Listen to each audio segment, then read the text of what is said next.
Hello students, मैं अंचल sir from Gandhinagar Nawada. Student, मैं आप लोग के लिए क्लास 10 साइंस का सेट चल रहा था, तो आप लोग को तो 12 सेट दे दिया था। 12 आज 13वां सेट मतलब कि 13 सेट आप लोग के पास जाएगा साइंस का, जो कि बहुत VVI क्वेश्चन है। इसको याद कीजिए, अब एग्ज़ाम नज़दीक है इसलिए चलते हैं। 12 सेट तक दे दिए थे, अगर जो नहीं देखे होंगे तो इसको देख लेने के बाद प्ले लिस्ट में वीडियो होगा, जाइएगा प्ले लिस्ट में तो class 10 VVI science objective question होगा, उसमें जाके देख लीजिएगा। ठीक है, चलिए चलते हैं सेट की ओर। चलिए सेट आ गया। हाँ तो स्टूडेंट्स, आप लोग अगर चैनल सब्सक्राइब नहीं किए होंगे तो चैनल को सब्सक्राइब कर लीजिए। चलिए फर्स्ट क्वेश्चन कर रहा है, सबसे कठोर प्राकृतिक पदार्थ है। तो सबसे कठोर प्राकृतिक पदार्थ कौन है इसमें बताइए? सोना, चांदी, लोहा, हीरा। तो सबसे कठोर प्राकृतिक पदार्थ है हीरा। सही आंसर क्या होगा? डी, हीरा। हीरा राइट आंसर होगा, हीरा रहेगा, टिक मार दीजिएगा।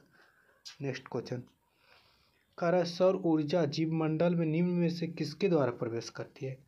तो सौर ऊर्जा जीव मंडल में किसके द्वारा प्रवेश करता है? हरे पौधे द्वारा। किसके द्वारा? हरे पौधे द्वारा। हरा पौधा रहेगा, टिक मार दीजिएगा। ये एकदम याद कर लीजिए, एकदम रट जाइए क्योंकि एग्जाम नज़दीक है ना। ठीक, चलिए नेक्स्ट क्वेश्चन कह रहा है, यूरो 2 का संबंध है। यूरो 2 का संबंध किससे है? वायु प्रदूषण से, जल प्रदूषण से, मृदा प्रदूषण, इनमें से कोई नहीं। तो यूरो 2 का संबंध वायु प्रदूषण से, देखिए ग्रीन हो गया।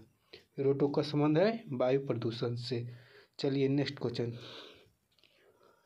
लाइक नहीं किए हो लाइक भी कर दीजिएगा। चलिए साबुन है, साबुन क्या है?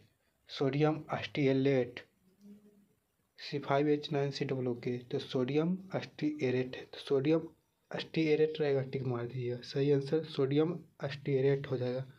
चलिए नेक्स्ट क्वेश्चन का है, उभयलिंगी जंतु कौन नहीं है? मतलब कौन नहीं है? नहीं है तो कौन नहीं है? केंचुआ है ये, हाइड्रा है ये, मछली है ये, तो कौन नहीं है? तो कृमि नहीं है। कृमि राइट आंसर भी हो जाएगा, कृमि। चलिए नेक्स्ट क्वेश्चन कह रहा है, आधुनिक आवर्त सारणी में आवर्त की संख्या होती है अथवा आवर्त सारणी में कितने आवर्त? तो आवर्त सारणी में कितने आवर्त होते? तो आवर्त सारणी में 7 आवर्त होते हैं, याद रखिएगा। आवर्त सारणी में कितने आवर्त होते हैं? तो 7। चलिए नेक्स्ट क्वेश्चन कह रहा है, एल्काइन कौन है? इसमें एल्काइन कौन है देखिए। तो एल्काइन का सूत्र क्या होता है? एल्केन क्या होता है? CnH2n+2। एल्किन का CnH2n-2।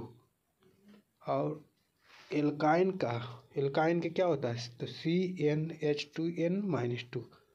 तो क्या हो जाएगा? तो C2H2, दूनी 4 में दुगे C2H2। एल्काइन का सूत्र कौन हो जाएगा? C2H2।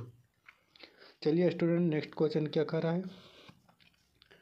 कह रहा है, एक संतृप्त हाइड्रोकार्बन से प्राप्त कार्बनिक यौगिक का अनुसूत्र CH3 मोलको CH2X है। तो सूत्र का भाग X क्या कहलाता है? तो X क्या कहलाएगा बताइए? क्रियात्मक समूह, याद रखिएगा क्या हो जाएगा? क्रियात्मक समूह। ग्रीन वाला, रेड वाला गलत है, ग्रीन वाला सही है, क्रियात्मक समूह। चलिए नेक्स्ट क्वेश्चन कह रहा है, उदासीन विलयन का pH मान कितना होता है? तो उदासीन विलयन का pH मान याद रखिएगा कि 7 होगा। चलिए नेक्स्ट क्वेश्चन, उदासीन विलयन का pH मान 7 होगा। अम्ल का pH मान 7 से कम होगा। क्षार का pH मान 7 से अधिक होगा। ये सब याद रखिएगा, ठीक ना। चलिए नेक्स्ट क्वेश्चन कह रहा है, परितंत्र में जैविक घटकों की श्रेणी में से कौन है? जैविक घटकों की श्रेणी में से इनमें से कौन है? उत्पादक, उपभोक्ता, अपघटक। तो इनमें से सभी, इसका राइट आंसर हो जाएगा इनमें से सभी। गलती से दबा गया था, इनमें से सभी क्या हो जाएगा? इनमें से सभी, याद रखिएगा। उत्पादक भी है, उपभोक्ता भी है, अपघटक भी है, इनमें से सभी। चलिए इनमें से सभी मार दीजिएगा। चलिए नेक्स्ट क्वेश्चन क्या कर रहा है, मानव का उद्भव कहाँ हुआ था? तो मानव का उद्भव कहाँ हुआ था? अमेरिका में कि अफ्रीका में कि इंडोनेशिया में कि ऑस्ट्रेलिया में? तो मानव का उद्भव अफ्रीका में हुआ था, याद रखिएगा अफ्रीका में हो जाएगा। चलिए नेक्स्ट क्वेश्चन कह रहा है, ओजोन परत किस मंडल में पाया जाता है? तो ओजोन परत किस मंडल में पाया जाता है? तो ओजोन परत है ना जो समताप मंडल में पाया जाता है, तो सही आंसर ये हो जाएगा समताप मंडल। ओजोन परत समताप मंडल में पाया जाता है। चलिए नेक्स्ट क्वेश्चन। कार्य ओजोन परत महत्वपूर्ण है क्योंकि वह अवशोषित करते हैं। तो ओजोन परत किसको अवशोषित करता है बताइए, सही आंसर क्या होगा। ए में उष्मा, बी में पराबैंगनी किरण, सी में सूर्य की उष्मा, तो अवरक्त किरण। तो सही आंसर हो जाएगा पराबैंगनी किरणों को। पराबैंगनी किरणों को अवशोषित करता है। चलिए नेक्स्ट क्वेश्चन। कर आधुनिक आवर्त सारणी में तत्वों को वर्गीकरण का आधार है। किसके आधार पर आधुनिक आवर्त सारणी को तत्व को वर्गीकरण किया था बताइए। तो परमाणु संख्या हुआ। परमाणु संख्या के आधार पर ही आधुनिक आवर्त सारणी को वर्गीकरण किया था।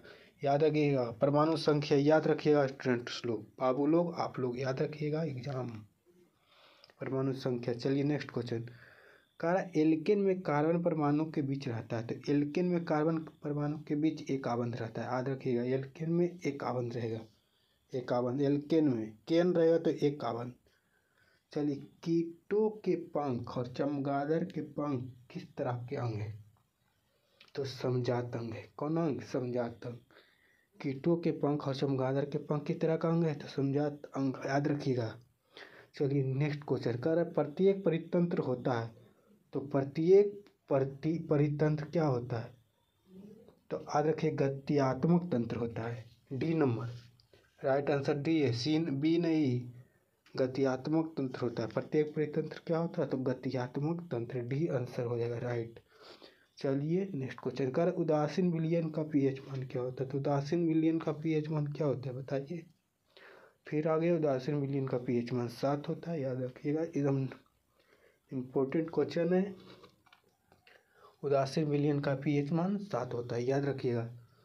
चलिए और जो आप लोग के दोस्त है तो उनको पास भी वीडियो भेज दीजिए क्योंकि वो भी देख लेंगे। चलिए कर आवर्त सारणी के उदर स्तंभ को कहते हैं। आवर्त सारणी के उदर स्तंभ को क्या कहते हैं। तो आवर्त सारणी बताइए क्या होगा, तो वर्ग होगा। आवर्त सारणी के उदर स्तंभ को वर्ग कहते हैं, याद रखिएगा वर्ग कहते हैं। आवर्त सारणी के उदर स्तंभ को क्या कहते हैं, तो आंसर रहेगा वर्ग, राइट आंसर बी हो जाएगा। चलिए नेक्स्ट क्वेश्चन। कारण पर्यावरण मुख्य रूप से कितने घटकों का बना होता है। तो पर्यावरण 2 घटकों का बना होता है। चलिए थैंक्स, आप लोग जल्दी जल्दी इसी तरह बने रहिए और इस चैनल को सब्सक्राइब कर लीजिए ताकि हम वीडियो डालें आपके पास पहुंच जाए। इसी तरह आप लोग एग्ज़ाम की तैयारी कीजिए। ठीक है स्टूडेंट्स, आप लोग का ज़्यादा समय नहीं लेना चाहूँगा। चलिए आप लोग इसी तरह पढ़िए। Thank you.